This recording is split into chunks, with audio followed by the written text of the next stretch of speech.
Morning, everybody. We have Go, Prati. Yep. Good morning to Morning Tea. This morning, I have with me Prati Kaufman as my guest. As you, most of you may know, but if you don't know, if this is your first time watching, my name is Tracy B. Allen. I am the owner of a TVA Consulting, where we help our clients develop the systems and processes needed to build and grow profitable, sustainable, and compliant infrastructures so that they can achieve their mission and realize their vision, but most of all, so that they can create impact within their communities. And most of the people I know are people who are change agents and create impact in the community on a regular basis. So today, like I said, we have with us Prati Kaufman. She is, I like to call her the Zen guru. That's not what her title is, but that's what I like to call her because she just exudes a certain sense of, that calm that comes over you. No matter what you're going through, she can get you to get back to your center, right? So without further ado, Prati, go ahead and introduce yourself.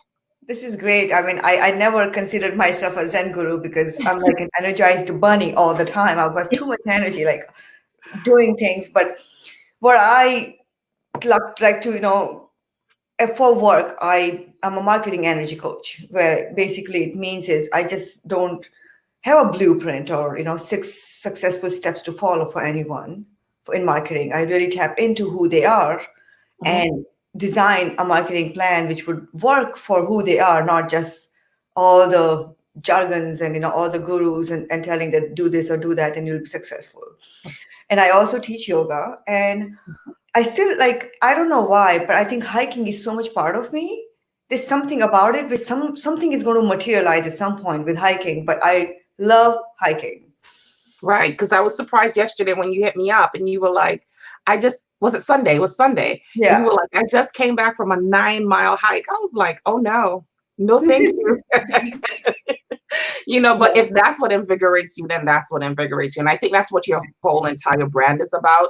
It's about finding what makes you happy and doing more of that. Am I correct?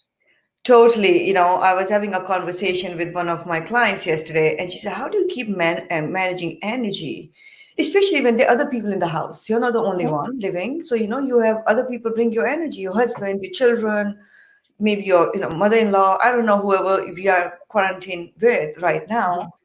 And I said, right now, my, strategy is very different. I spend 80% of my time doing something I love, which could be hiking, reading, playing board games, but really Mhm. 20% is what I'm really working because yes, it's heavy to be inside all the time. And Right. we have this tendency to push ourselves all the time, like, oh, I have to be productive. I Mhm. have to do something every day. If it's just like a mind game. So I'm like, don't worry about it right now. Do your binge watching, do whatever makes you just happy. And then Right. 20% of the time when you work, you're going to be so much more productive than pushing and pushing and pushing. So yes, I really believe that we should all just do things we love. Right, Totally. exactly. So why don't you tell us a little bit about your background? I know, and I'm sure our audience will figure out you're from India. So give us a little bit of your background of how you became Prati Kaufman, the one I know today. This is honestly, I don't know how, but all I know because I've always lived like I decide something and I just do it. So one of the best thing for me was growing up that I had a family who never stopped me from doing anything. So anything I wanted to do, they would say, go give it a try. Like Nice. the word no did not exist. It doesn't mean we did not have discipline. We had to get up at a certain time. We need to follow things like that was given. But Mhm, mental freedom, the freedom of thoughts was pretty good. For a girl like in India growing up, I didn't realize that was not normal. So anything I asked my father, like, oh, I want to go study here. Okay, go for it. I mhm, want to travel to this place alone mhm, without knowing anyone, but I just want to live in that city and get a job. He would like, give it a mhm. try. And, I Okay. moved to a different country, go for it. So it was always that place where, and if things didn't work out, he always said that, I'm here for you. This house is Mhm. here for you. You come back anytime you're tired and then you Okay. come back. So there was no judgment that I told you so, that I told you Mhm. not to do this, or all those things which we grow up with. So Right. that's where I think I really started to explore. So I, like I say, I never had goals, or I never had this like a big thing like I want to be here. But it Hmm. was always like, oh, I want to be at this place, and I'll just do it, and I will Okay. figure it out. So that was my background growing up, which really helped me, I think, become this really in touch with my own energy. Because when you are allowed to do everything, this good thing, but there's a one of the worst thing you can have. You're responsible for everything happening to yourself. Yes. You can't say, oh, you did that to me, or you made that decision for me, because you're like, I have to be responsible. So that really makes you grow up very fast, Right. in terms of, or learn more about yourself, what's right or Hmm. wrong for you. Okay.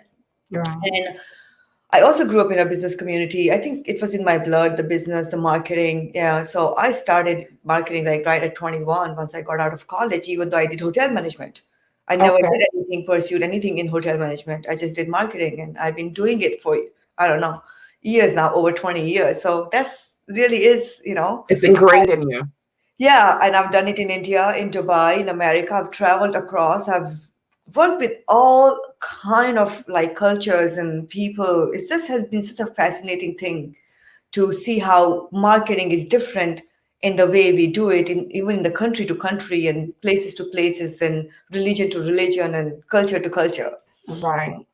And I know that in our conversations, one of the things that you've told me is that you learned at an early age how to overcome adversity because of your father's condition, and not really being concerned with what other people had to say, but being concerned with the unit that you were in, because he was a good provider. He did whatever. So whatever other people in your community, because of his condition, it did not, you learned not to let it affect you. Am I correct? Yeah, so my father had lost his leg at 18, of course, I mean, that's something Mhm. I take it so much for granted that I never felt that he's a handicap, or, it put him at disadvantage in any way.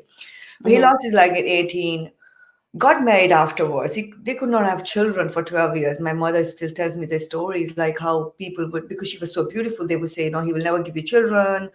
It's remarkable that my mom stood by. I mean, my mom was 14 and he was 24 when they married. And we Wow. were together for 50 years before he passed away. Yeah, it's been a story, right? It's so much. But I think I never saw, like, my father did a lot more. He was not like, he was the provider for the Mhm. home, but yet he helped at home. He would chop vegetable. All the mending was done by him. All the bathroom were cleaned by him. So he wasn't ever like, oh, now I'm working. So my mom, like, he really treated women per se so well, and he was always like, you can do anything you want. He rode a bicycle. He could lift 2 buckets of water and with the crutches and actually do the work. Like, there was never any limitations. I think in the way he thought, there was a physical Okay. limitation, but I think he never let it stop him from doing anything and everything he could. He took help or whatever he needed. He had an artificial leg, but he did it, and Right. that's the bottom line. So yes. And I think that that closely relates to your whole thought pattern, because I know you're a mindset guru. You talk a lot about mindset, making sure that you are mentally prepared for whatever it is that you decide to venture into. And I think growing up with a father that had a mindset beyond his condition probably helped to shape you into being that mindset guru today. Am I correct? Yes, totally. I think he is pretty much. I mean, again, I did Your not know all this inspiration. till I grew up, but I realized like what a gift it is that growing up in such an empowered house. Hmm. We had the same rules for boys and girls. Like my brother had no, he had to follow the same rules what we had to follow. He was not treated any different than us, which was a Okay. big thing at that time. And I did not Right. know that. Yes. Yeah. Yeah, that is a big thing for an Indian family, definitely, because I have a lot of Indian friends, and I know like what you're saying is like way outside the norm of Yes. how most of them grew up. So yes. So tell us about how we can use the practices that you teach, mindset and yoga, to help us through this time that we're going through. A lot of us are having a difficult time just adjusting to our new norm, being at home, um, being in closed spaces with people for a prolonged period of time, not being able to escape. I mean, I know a lot of people, like last week, you helped to save me when you did a yoga presentation on Facebook. And I was having extreme lower back problems because I do suffer from back problems. I'm trying to stay away from corticosteroid shots again. But my back it was debilitating. And you did an exercise, and I was like, wait a minute.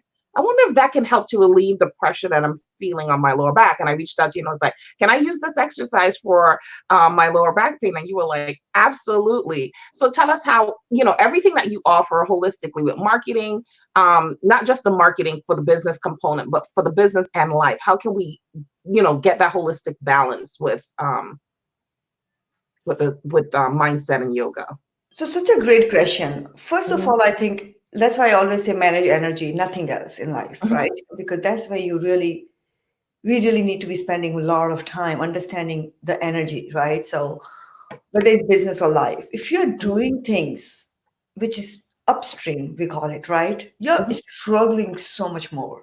But we are programmed, no pain, no gain. Oh, you need to work 80 hours a week to do this, or there's so much is programming we already have. And I am also learning along this, like the entrepreneurship, that that's not how it is. That's not how it is at all. It is up to you to decide what you want. And then understand your own energy, where it is, not living in this so-called positive world, or that, oh, when I'm feeling sad, I'm just going to find a way to be happy all the time, because it's not possible. The life is cyclic, right? You mhm, can't have spring, like summer has to come after spring, or it just doesn't change. There's a mhm, rhythm to everything. So if you're feeling an emotion, I think first thing is to really feel it, live in it, understand why you're sad, why you're mad, or why you're angry today, and why there's a grief. Because honestly, I think grief and fear, they really can make you come up with things which you have never come up otherwise, because of that feeling, if you truly live and feel it. So that's the energy management part. Rather than running away from your feelings, mhm, observe it, be in it, and then also do all the things which give you energy. So I have a typical, like a list of things which gives me energy, because it's not okay, possible in life that I will always stay in a high energy zone. It's not mhm, possible. There are things I have to do in business which I don't like admin crap, or doing my email marketing, or doing all these like programming of emails and putting the forms on my. I mean, this is crap for me. I don't like it, but I right, still have to do it.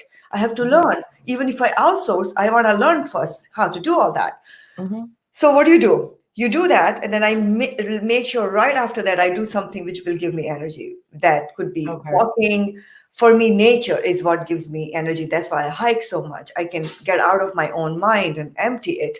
So I would go out, I would do exercise, I may do some yoga. Meditation is very powerful, but I also cannot meditate more than 15 minutes. That's my max. Give me half an hour and I'm like, my brain just, then it doesn't stop. So 15 minutes is my sweet spot. Actually mhm. 12 minutes is my sweet spot. 12 minutes I can really get into it. After that I had And I I know you teach a 2-minute meditation practice for people, yes. for beginners, which Yeah. is very powerful because I definitely use it several times per day. Yes. So That is how I get back to my sweet zone, is like clearing my mind and just letting my mind get clear for a little bit, because sometimes it gets so clustered in there, and then you start feeling anxiety, you start feeling fatigued, you just feel a whole bunch of emotions that just make you want to shut down. But if you're able to, just like you said, meditate for 2 minutes several times a day, it's a miracle. yes, and usually nothing is needed for long. Mhm. We think we need 2 hours of exercise. I literally think everything, if you do it consistency is more important than doing it for 2 hours and then not doing it at all. Right. So that's what I say about energy management and mindset. I am not that mindset person who's like, oh, just be positive all the time and Mhm. bad things happen. But like, no, you have to live through. This is life. Life is about experiencing everything fully. It is not about cutting down on your experience or thinking one is better than other. Because can you Right. imagine living all the time happy? It would suck big time. You would be like, what the hell, man? All the I time. know. Oh my gosh. Yeah, I remember I went to a workshop that you did once and you were talking about just saying to hell with it.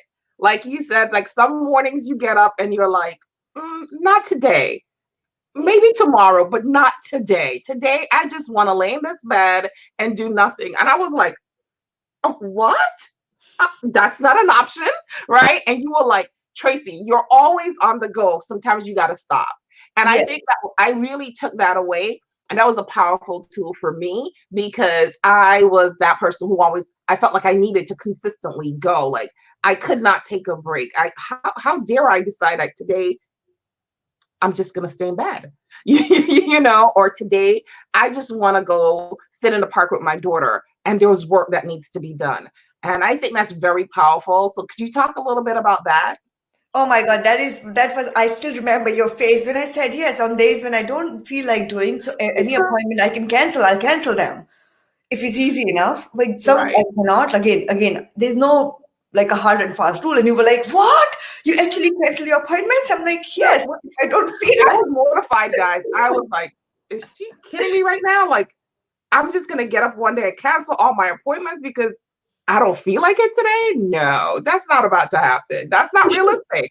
And then the more I thought about it, there were days I was pushing myself through, like pushing, and I was so tired at the end of the day because I've said here on here before, I'm a true introvert. Being around people literally exhaust me. I find people to be an energy vampire. Even doing this right now, after I get off here, I just need to go sit on the couch and like I have to recenter myself and I need some time for myself because I'm tired. So when Prati said that, I was like, that is a foreign concept. That is not realistic. Nobody's doing that. But I said, I'm willing to try most things at least once. And I started doing it, not clearing my whole day, but clearing some of the day so I can have some time for myself. And let me tell you, it was life changing. Okay. I felt renewed. I felt invigorated. I felt empowered. Like I owned myself and my schedule again and my life. thank you so much for that. Yes, I think we are again so programmed to push, push, push.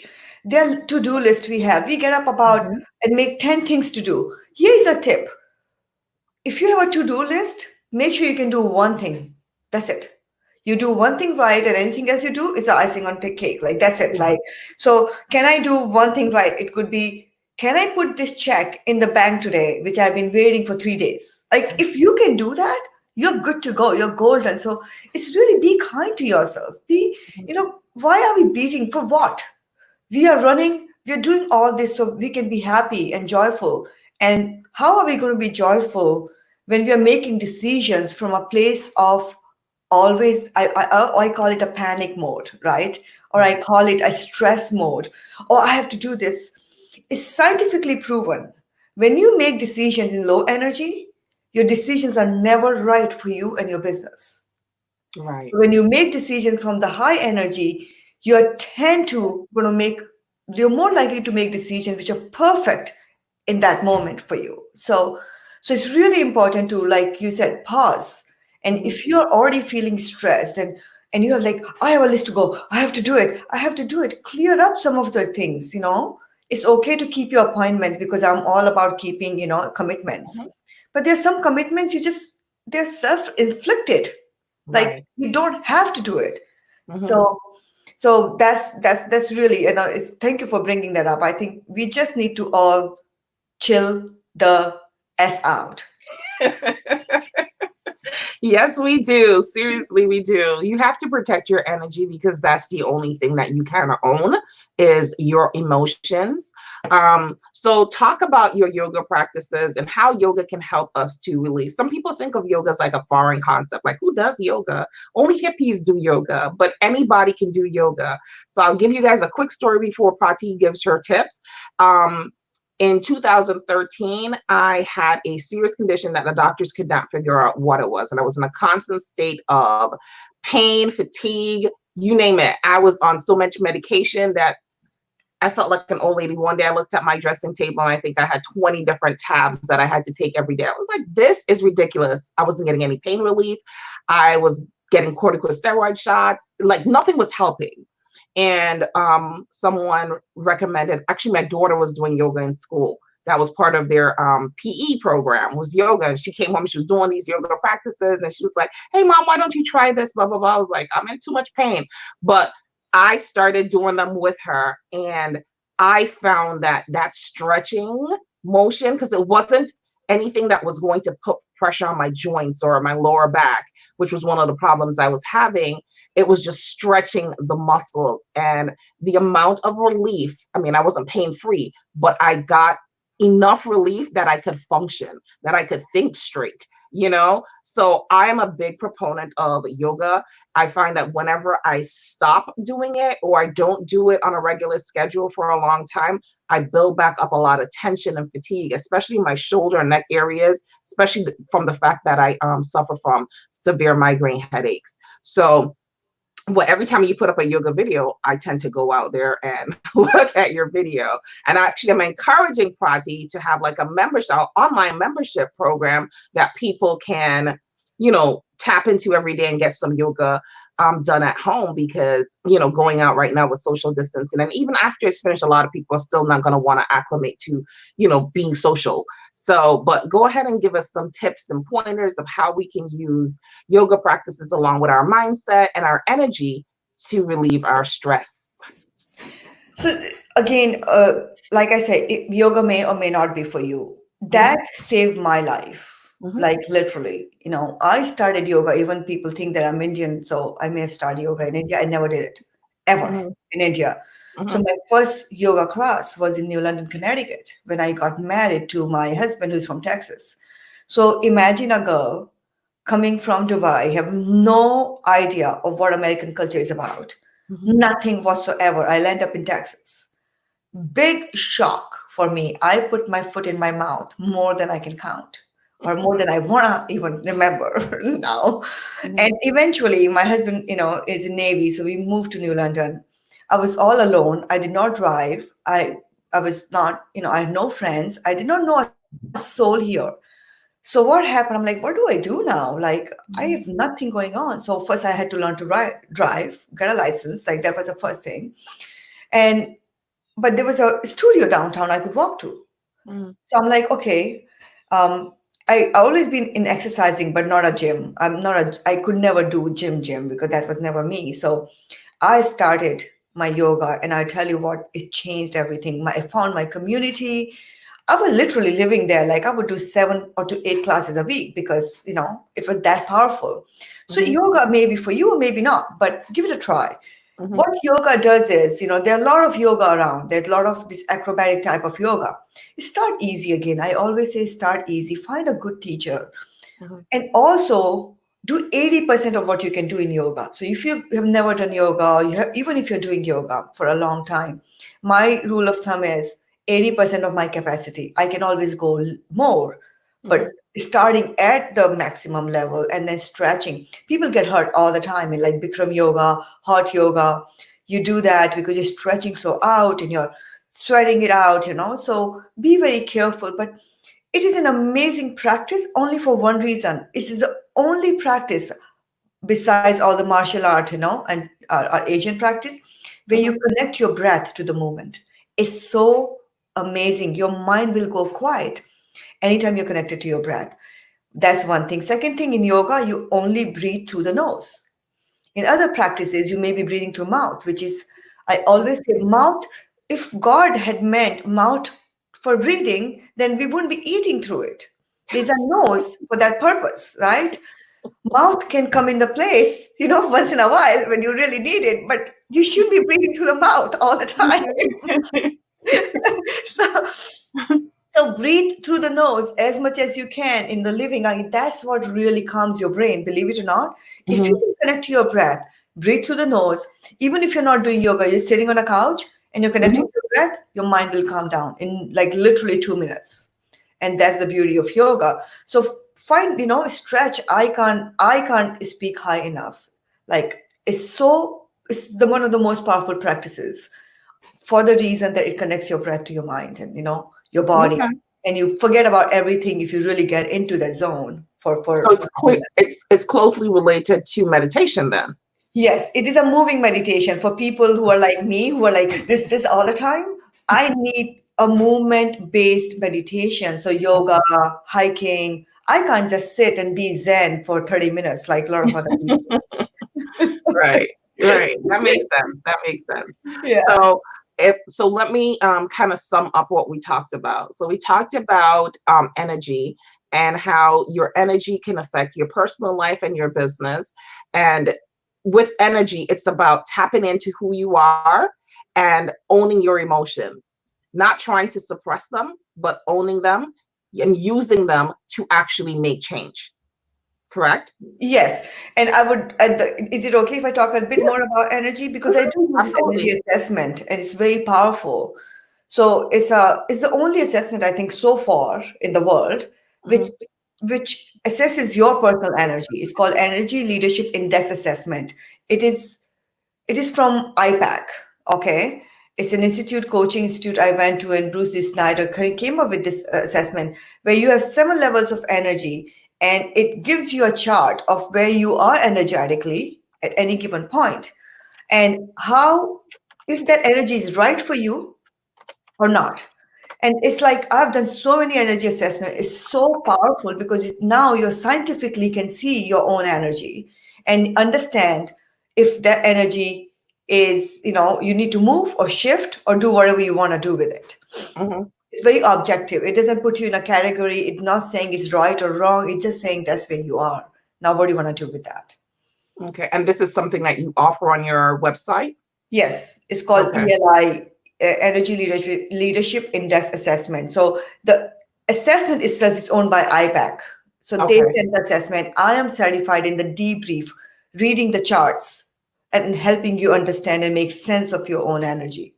So is that a free assessment or paid assessment? It's a paid assessment. Oh, it's a paid assessment. Okay. Yes, Just wanted to make sure that the audience yes, understood that. So it's a paid yes. assessment that you can go on to Prati's website and do if you really want to find out what your energy is saying about you, your personality, and how you move forward in life, your business, and your personal life. Correct? Yeah, and I have a Okay. little spoof of that on my website. If you go on the homepage, I created my personalized, but it's not as detailed.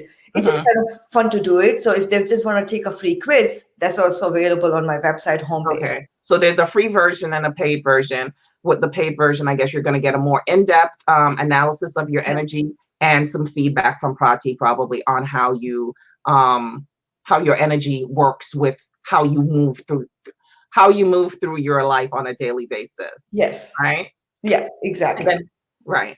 Then we talked about meditation and we talked about yoga. We figured out that meditation is a still form of basically yoga, and yoga is a moving form of meditation. Yes. And that all of this is about breathing, how controlling your breathing and making sure that you can't really clear your mind. I think I learned that from you as well. Yes. Because you always hear with meditation that you want to clear your mind, you want to clear your mind. So I always used to think I was doing meditation wrong because I'm like, hey, this mind is not clearing. It's still going 20 miles per hour. But like you said, it's about taking those thoughts and pushing them aside every time they come in and trying to go back to a Zen place, taking those thoughts, validating that they came, but pushing them back just for the 2 minute period. Because I know you're very big on beginners starting that 2 minute throughout the day. Yes. So I think that sums Totally. up what we talked about. So you can go ahead and do your own summary of what we talked. We have 3 minutes left. Okay. No, this is great, And when it comes to marketing, I know, Mhm. please find what you love. If you love Instagram, be on it. Be all in it. If you love, LinkedIn, like the idea is to do what you love the most in marketing. So if you ever want to talk, like just or if you follow somebody, go ahead and follow. But if it doesn't work for you, leave it. Do what you absolutely love and your business will grow. That's what I really think. And for business Okay. growth. So basically, what Prati's saying, as far as I see it, is, and I talked about this, I think, last week too, doing what you love. When I had my guest on Friday, that's one of the things that she said too. Make sure whatever you're doing in your business, or make sure that the business that you're doing, that you actually love it. It's not about money. It's about the love, the outcome that your clients are going to get. You have to be connected with that. And just using your energy, your personality to shine through. Don't follow what all the gurus are saying. Do what makes you happy. That's actually going to get you towards your end goal. Am I correct? Beautiful summary. This is awesome. Yes, you are totally right.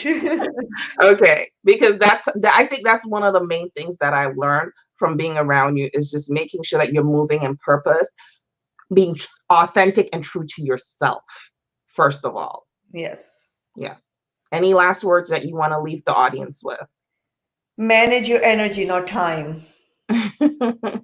Manage your energy, not time. And someone did say that they loved one of your comments. That person happens to be my brother too. He says, I love the fact that she said, instead of 10 things as goals for the day, just do one. It does help knowing that you accomplish that one goal for the day, which is powerful because I am notorious. Okay, I can show you guys right now. I have 2 pages of to-do list, which accounts to 30 things that I need to do, right? And I am the person who will try to get it done all in one day and then be tired and frustrated. So I'm learning to do what I can and leave the rest for another day and setting realistic goals and not pushing myself to the point that I'm pulling all-nighters to try to get things done that really don't need to be done right then and there. So, all Great. right. Yes, I hope everybody do little less and have more fun. Right, exactly. And if you want to get in contact with Prati, I've been putting her information up on the screen. It's www.pratikaufman.com. That's Prati for my listeners, PratikaufMan.com. And you can also reach her at Prati@pratikaufman.com. And I'll put that up one more time for those who are looking. And Prati, I want to say thank you for joining me today. You're always a trooper, and I really appreciate you being here, giving us these tips and strategies. And just thank you for Thank you for joining us for inviting Morning me. Tea. It was a pleasure. All right. Have a great day, everyone. And make sure to implement at least one of these strategies. Get one thing done today. And if nothing else gets done, at least you accomplish that one thing. Yes. All right. Bye, everyone. Bye.